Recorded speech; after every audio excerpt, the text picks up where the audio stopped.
Good morning बच्चों आप पढ़ रहे थे यूनिट 5 जिसमें आप पढ़ रहे थे न्यूट्रिशन यानी कि पोषण। जंतुओं में पोषण किस प्रकार से होता है। तो जंतुओं में पोषण अनेक प्रकार से होता है, जिसमें पिछली क्लास में हमने आपको पोषक पदार्थ बताए थे, जिसमें कार्बोहाइड्रेट्स बताया था। आज हम उसी के आगे बताएंगे आपको प्रोटीन्स, लिखाएंगे प्रोटीन्स।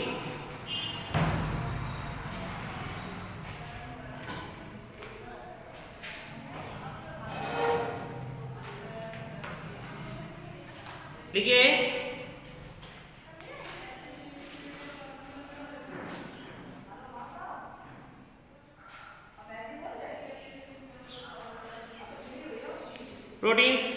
प्रोटीन्स क्या होते हैं। जब हम लोग जो पदार्थ खाते हैं उनसे हमें जो प्रोटीन्स प्राप्त होती है, उससे हमारे शरीर में होने वाली टूट फूट की मरम्मत होती है। तो लिखेंगे बच्चों, प्रोटीन्स की संरचना जटिल होती है। प्रोटीन्स की संरचना जटिल होती है।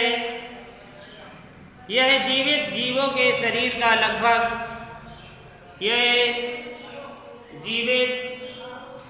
जीवों के शरीर का लगभग 14% भाग बनाती है। यह जीवित जीवों के शरीर का लगभग 40% भाग बनाती है। लगभग 14% भाग बनाती है। इसमें कार्बन, हाइड्रोजन,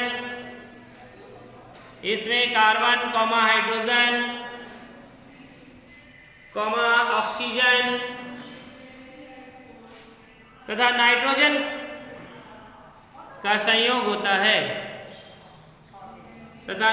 का संयोग होता है।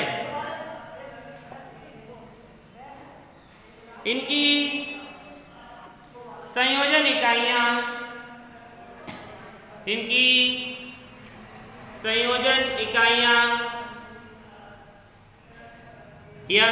इकाइयों में अमीनो अम्ल होते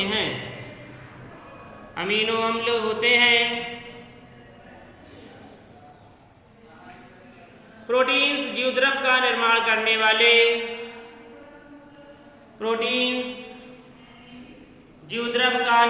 करने वाले प्रमुख पदार्थ हैं। प्रोटीन्स जीवद्रव का निर्माण करने वाले प्रमुख पदार्थ हैं। इसके मुख्य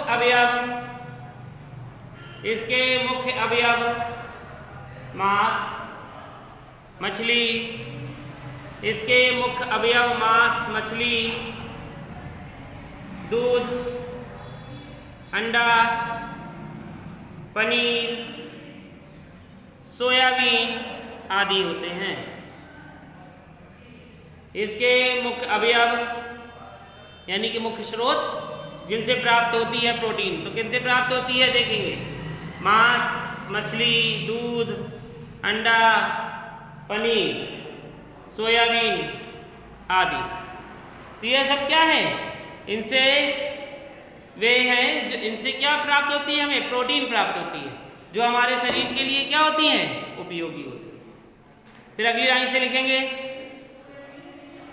बच्चों में प्रोटीन की कमी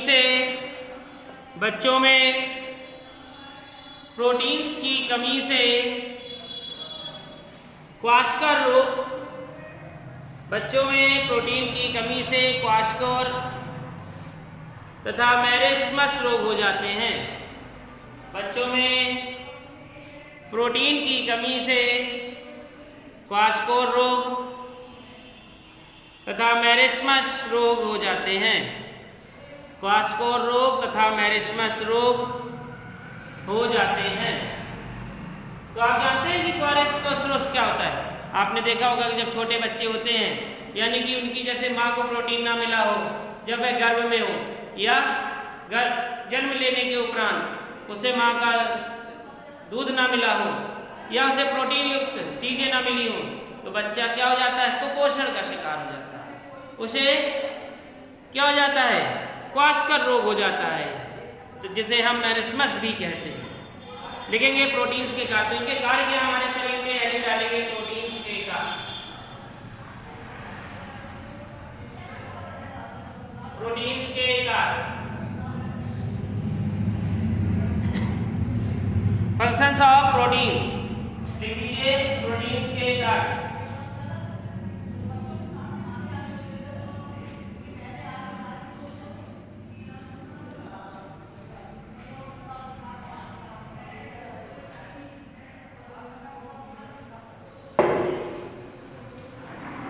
प्रोटीन्स के कार्य में लिखेंगे जीवधारियों के शरीर में प्रोटीन्स के कार्य निम्नलिखित होते हैं। जीवधारियों के शरीर में प्रोटीन्स के कार्य निम्नलिखित होते हैं। जीवधारियों के शरीर में प्रोटीन्स के कार्य निम्नलिखित होते हैं। नंबर 1, ये पादपों तथा जंतुओं में एंजाइम के रूप में कार्य करते हैं। ये पादपों तथा जंतुओं में एंजाइम्स के रूप में कार्य करते हैं।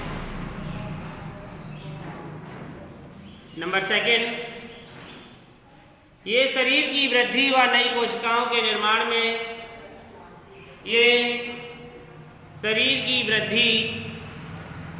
व नई कोशिकाओं के निर्माण में सहायक होते हैं। ये शरीर की वृद्धि व नई कोशिकाओं के निर्माण में सहायक होते हैं। तो देखो, जब प्रोटीन हमारे शरीर में पहुंचेगा तो हमारा शरीर क्या करेगा? वृद्धि करेगा। अगला नंबर लिखेंगे, ये मांसपेशियों तथा त्वचा के मुख्य घटक होते हैं। ये मांसपेशियों तथा त्वचा के मुख्य घटक होते हैं। अगला नंबर, ये हार्मोन्स की तरह कार्य करते हैं। ये हार्मोन्स की तरह कार्य करते हैं, जैसे इंसुलिन, वेसोप्रेसिन आदि। जैसे इंसुलिन, वेसोप्रेसिन आदि। तो ये है प्रोटीन्स के कार्य। अब हेडिंग डालेंगे वसा, जिसे कहते हैं फैट। वसा क्या होती है? जो हम लोग चिकनाई खाते हैं, तेल खाते हैं, घी खाते हैं, ऑयली पदार्थ खाते हैं, तो इससे हमारे शरीर में क्या बढ़ जाता है? फैट बढ़ने लगता है। तो ये हमारा शरीर ये इसमें क्या होते हैं? हाइड्रोजन, ऑक्सीजन के असंतृप्त यौगिक होते हैं। ठीक है, लिखेंगे वसा में लिखेंगे, ये कार्बन, हाइड्रोजन तथा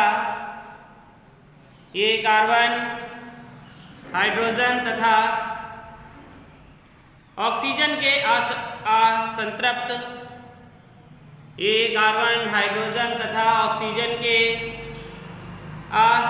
यौगिक होते हैं। असंतृप्त यौगिक होते हैं। ये मक्खन, पनीर, दूध, घी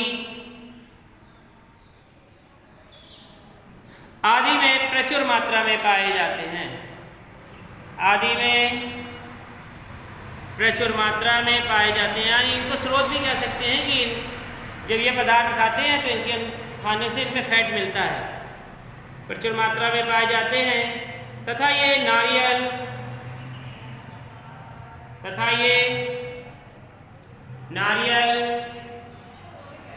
कौमा मूंगफली, नारियल कौमा मूंगफली कौमा सरसों कौमा तिल आदि में भी पाए जाते हैं। तो बच्चों आपने देखा कि जब नारियल होता है जैसे गरी, उसको अगर रख दें गोले को और फिर खाएं तो क्या होती है, उसमें ऑयल निकलता है। जैसे गरी का ऑयल बालों में भी लगाया जाता है, इसी प्रकार मूंगफली होती है, मूंगफली में भी क्या निकलता है, ऑयल निकलता है। तो इन सब से क्या हमारे जब शरीर में ये सब पहुंचती है तो हमारे शरीर का फैट बढ़ने लगता है। सरसों तिल आदि में भी पाए जाते हैं। लिखेंगे बसा के कार, हेडिंग डालेंगे बसा के कार।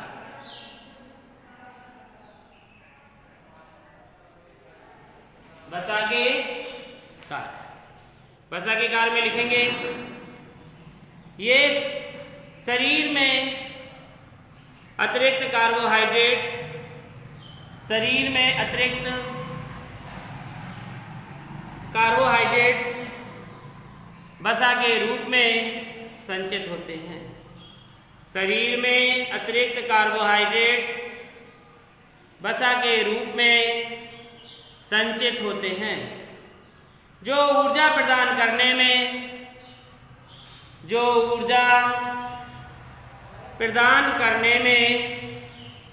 सहायक होते हैं, जो ऊर्जा प्रदान करने में सहायक होते हैं। कार्बोहाइड्रेट्स की तुलना में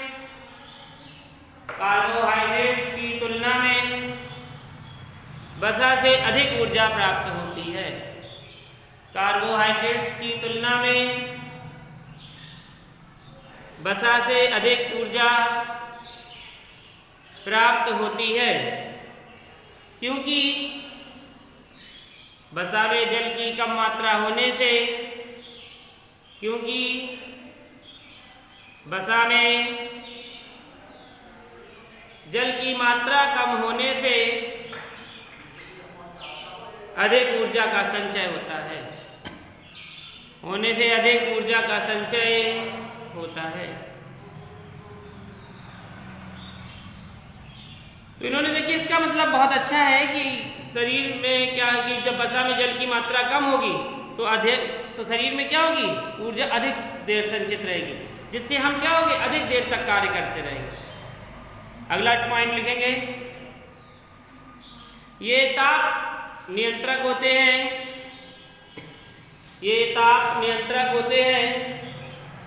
तथा प्रोटीन्स के साथ मिलकर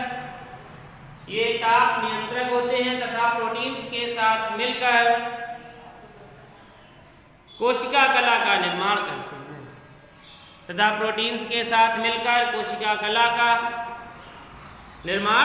करते हैं तो देखो बच्चों, यहाँ पर आपको समझ में आया होगा कि फैट क्या है और ये कैसे प्राप्त होते हैं तथा शरीर में इसका काम भी क्या है। तो ये ताप नियंत्रक होते हैं तथा प्रोटीन्स के साथ मिलकर कोशिका कला का निर्माण करते हैं। तो ये हो गया आपका फैट, प्रोटीन्स और फैट। इसके बाद विटामिन्स हैं, सभी जानते हैं कि vitamin A B C D E के होते हैं। कुछ इसमें जल में विलय होते हैं तथा कुछ वसा में घुलनशील होते हैं। तो जो वसा में घुलनशील विटामिन होते हैं वो होते हैं ए डी ई के, तथा जो जल में होते हैं वो होते हैं बी और सी। जैसे हम आपको अगली क्लास में समझाएंगे।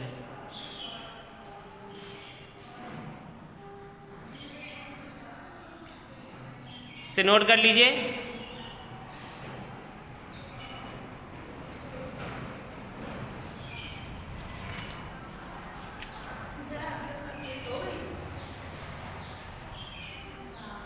उनको भेज दो यहीं।